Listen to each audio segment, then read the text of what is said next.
My name was Lauren. I was a law student, a few weeks away from taking the bar exam. I lived alone in a quiet apartment complex near Mercer University in Macon, Georgia. I passed him in the hallway dozens of times. Sometimes we said hi. Sometimes he just stared at me, blank-faced, like he was watching something I couldn't see. I thought he was just a weird neighbor. What I didn't know is that he had already stolen a copy of my key. He knew my routines, my schedule, my sleepless nights for 6 months. I shared a hallway with my killer. He knew exactly when I'd be alone, and I never saw it coming. Let me tell you how it happened. I used to love mornings. I'd wake up early, before the sun fully stretched across the sky, and pour myself a cup of coffee.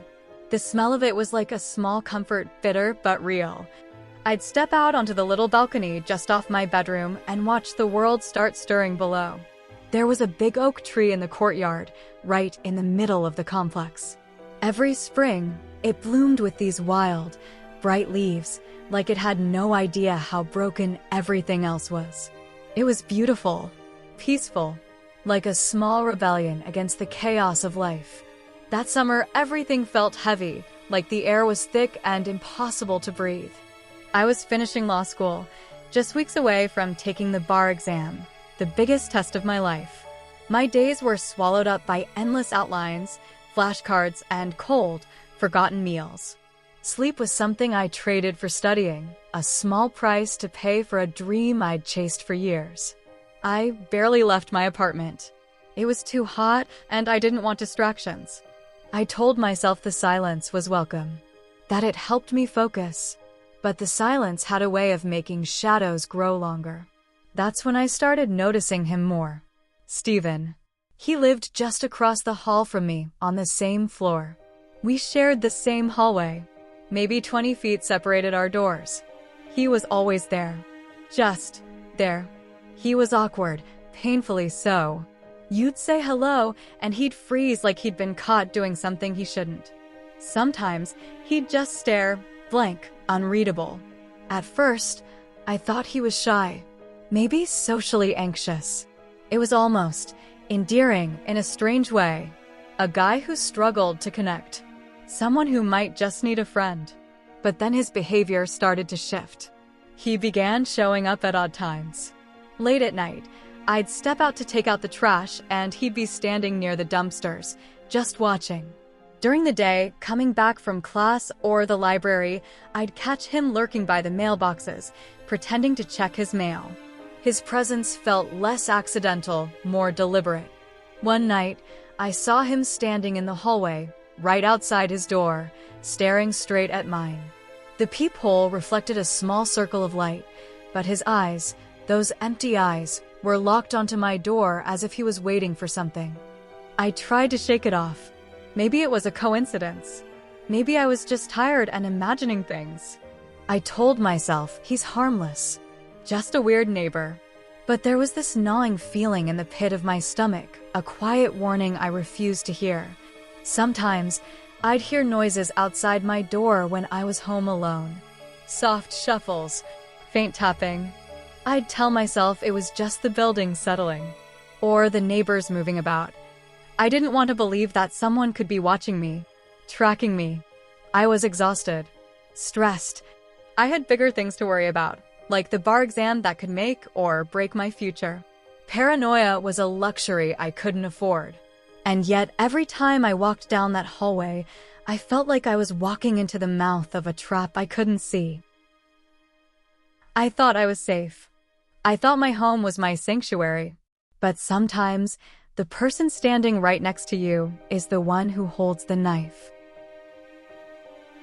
It was June 26, 2011. A day that started like any other, but ended in a way I could never have imagined. I woke before dawn. The sky outside was still dark, and the only sound was the faint hum of the city waking up. I poured myself a cup of coffee, but the bitter warmth couldn't shake the weight pressing down on me. The bar exam was coming up fast, and every moment felt like a ticking clock racing toward my future. I stepped into the hallway, just like I had countless mornings before. The air was heavy with humidity. The smell of damp concrete and blooming flowers from the courtyard drifted in. I glanced down the hall, no sign of Stephen. Not yet. It was strange not to see him. Maybe he was running late, I thought. Or maybe he'd finally learned to give me some space. I told myself it was nothing. The hours crawled by. I buried myself in books, notes, flashcards, anything to keep my mind off the growing unease I couldn't quite place. The building was quiet, almost too quiet. When evening came, the oppressive heat didn't lift. I was exhausted, my muscles tight from days without rest. I dreamed of my bed, the soft sheets waiting for me. But I never made it home that night. The phone calls started the next morning. My friends and family tried reaching me, but the silence was deafening. The emails piled up unread. Something was wrong. Police were called. They came to search the place I thought was my sanctuary. I remember them asking questions, names, routines, habits. Little did they know the answers were in the hallway. They found signs of struggle, a displaced chair, a scuff mark near the door frame. A lock on my front door had been tampered with, the metal slightly bent like it had been forced open. And then, the worst. My body was found, hidden in a place I once trusted, my own apartment. I was strangled. Not by a stranger lurking in the shadows, but by the man next door. Stephen. The quiet, awkward neighbor I thought I barely knew. The man I'd passed in the hallways, who sometimes nodded or stared with those cold, empty eyes. The evidence was overwhelming. Investigators uncovered videos on his computer, footage of me taken without my knowledge. Hours of recordings showing me living my life, unaware of the man silently watching. He had stolen a copy of my key months before. He had studied me, memorized my routines, learned my weaknesses. It was all planned, cold, and calculated. They pieced it together, how he used that stolen key to enter my apartment that night. How he strangled me until I was silent, until the light in my eyes went out. How he tried to cover his tracks, dismembering my body in a desperate attempt to hide what he'd done. But justice has a way of finding the truth.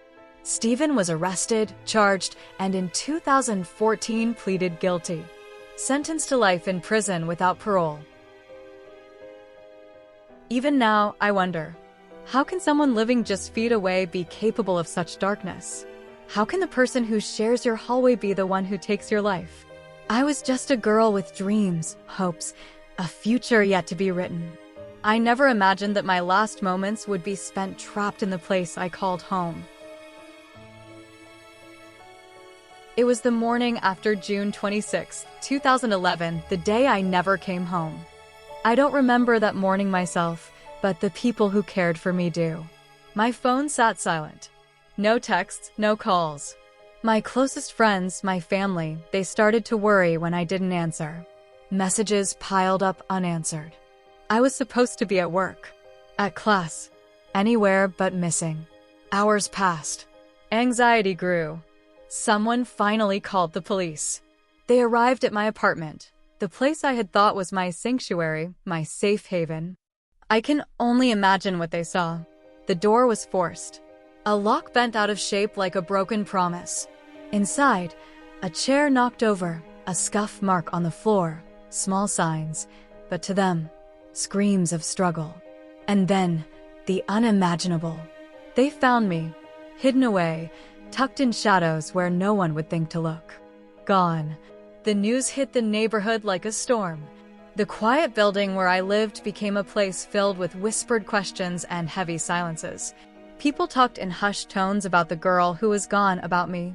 Who would do such a thing? How could this happen here, so close to home? Neighbors who once smiled when we passed each other now looked away, their eyes filled with fear and disbelief. I remember the loneliness that must have settled in those hallways after I was gone.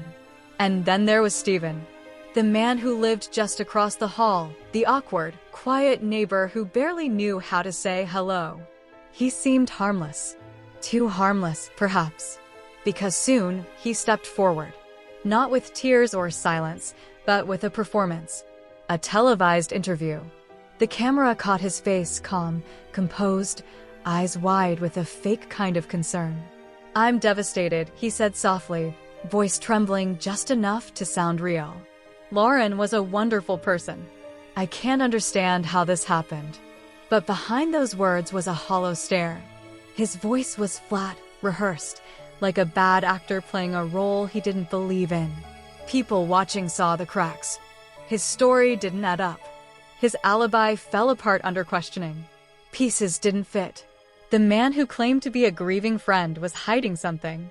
Investigators didn't stop at words. They searched his apartment, his computer. What they found sent chills down every spine. Videos. Hours and hours of footage of me. Captured without my knowledge. My daily routines. My moments of solitude. He had stolen a key to my apartment months before. He had been watching me, planning every move, every moment. Every piece of evidence pointed to him. The nightmare became clear. It wasn't a random act of violence. It was cold, calculated, and planned. The day they arrested Stephen was heavy with disbelief. Neighbors who had once nodded in greeting now looked away. My family mourned quietly, their hearts broken and shattered. The trial was a long, painful journey. Cold facts laid bare. The videos. The stolen key. The chilling confession. Stephen pled guilty in 2014, accepting a life sentence without parole. His words in court were emotionless, cold. For those left behind, it was a bittersweet relief. Justice was served, but my future was stolen. Even now, I wonder how someone so close could hold so much darkness. How can you trust when danger lives just next door? I was a person with dreams and hopes, and my story is a warning. Be vigilant. Be aware. Because sometimes, the greatest threat is the one you never see coming. Not long after I disappeared, Stephen stepped into the spotlight. The local news crew showed up at the apartment complex, cameras rolling, lights glaring, all eyes suddenly on the man who'd lived just across the hall from me. He was calm, too calm. As the reporter asked questions, Stephen's voice was soft, his face composed in that unsettling way, the kind of calm that doesn't come from genuine grief, but rehearsed performance. "I can't believe Lauren is gone," he said. "She was a wonderful person, so full of life and promise." "I'm heartbroken." His eyes scanned the crowd, meeting the camera lens like he was delivering a script he'd practiced over and over. But something was off. The way he answered, clipped, too precise. The way he avoided looking directly at the reporter at times, like he was carefully choosing his words. Viewers noticed it too. Comments flooded social media. Some said he seemed sincere, others felt the coldness beneath the surface. There were whispers among neighbors. Some who'd seen him walking the halls late at night, pacing nervously. Others who'd noticed him hanging around the dumpsters or mailboxes, always watching. Behind the scenes, investigators weren't convinced either. His alibi, where he claimed to have been the night I disappeared, didn't check out. Witnesses contradicted his story. The mask began to slip. As the investigation intensified, police obtained a warrant to search Stephen's apartment and devices. What they uncovered was worse than anyone could have imagined. Hours of video files. Footage of me, shot in secret, in my apartment, in the hallways, sometimes just outside my door. He had been watching me for months. Every routine, every habit captured without my knowledge. The stolen key was the key to this nightmare, literally. He had copied it long before, giving him access anytime he wanted. It was clear. He had planned everything. Every moment of fear I felt, every strange glance in the hallway, every unsettling presence, it was all part of his calculated stalking. The interview that once seemed like a sad farewell became chilling evidence of a man hiding behind a facade. Stephen was no victim. He was the predator. As the truth came to light, the community was left grappling with betrayal and disbelief. How had they missed the signs? How had the quiet neighbor become a monster hiding in plain sight? Even after his arrest, People still talked about that interview, how convincing he'd seemed, how carefully he'd played the part. But beneath the polished words and staged sorrow was a darkness that no camera could hide. After that interview, things started moving fast. The police dug deeper.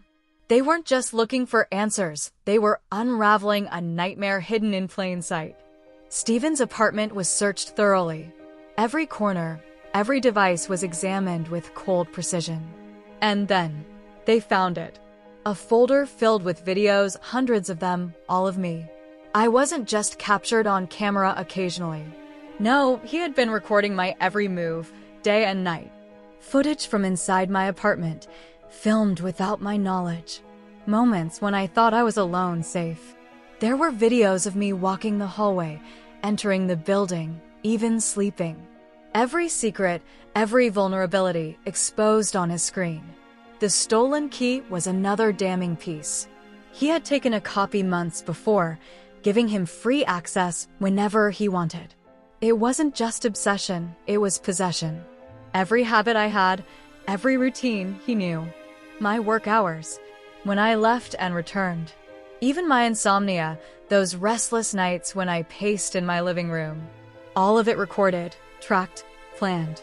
The police pieced together a timeline. How he had watched, waited, and when he finally made his move. It was chilling to think about how close danger had been, right outside my door, every single day. The investigation wasn't easy for my family or friends. Every discovery was a fresh wound. They saw the videos, the evidence, the cold facts that made it clear this wasn't just a crime of passion or impulse. It was premeditated. The community was shaken. How had they missed the signs? How could someone live next door, spying, plotting, and no one suspect a thing? The police worked tirelessly. Interviews, searches, gathering every piece of evidence. Then came the arrest. The day Stephen was taken into custody was heavy. Neighbors who once nodded politely no longer looked in his direction. My family was devastated, but there was a flicker of relief. At last, the nightmare was caught, but the scars would remain forever.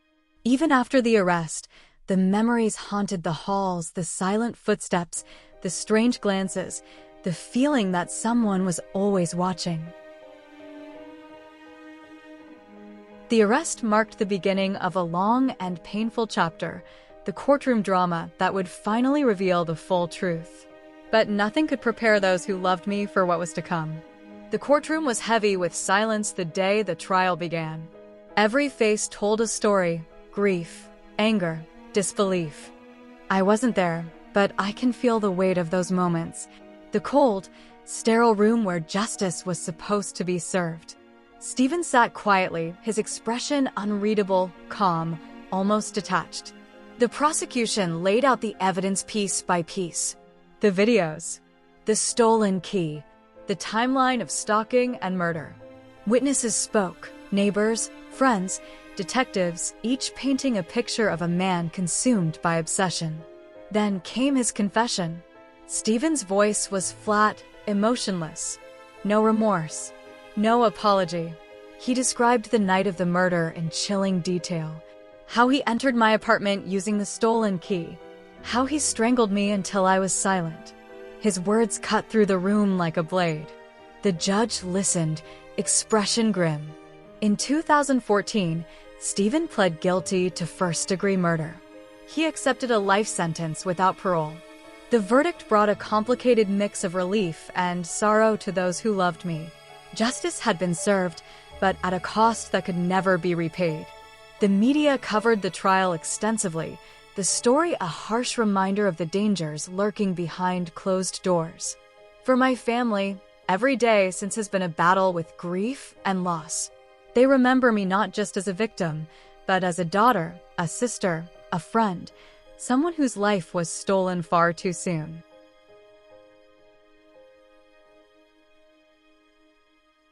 If you're still here, listening to my story, then I want you to understand one thing very clearly. This isn't just some distant tragedy or a cautionary tale you can tuck away. This is real. It happened in the quiet spaces we all think are safe. The man who took my life was someone I saw every day. Someone who shared the same hallway, the same building, the same neighborhood. He wasn't a stranger lurking in the dark corners of the city. He was a neighbor, the kind you might smile at or nod hello to without a second thought. That's what makes this story so terrifying. Because danger often wears a mask of normalcy. He watched me, followed me, planned every move, and I didn't see it coming. But maybe if I had trusted my instincts, if I'd spoken up about those little moments that felt off, things could have been different. That's why I'm sharing this with you, so you don't have to learn the hard way. Pay attention to those uneasy feelings. Notice the small, strange things that don't add up. Speak out. Tell someone if you feel unsafe, no matter how small the concern. Safety isn't just about locks and alarms, it's about awareness.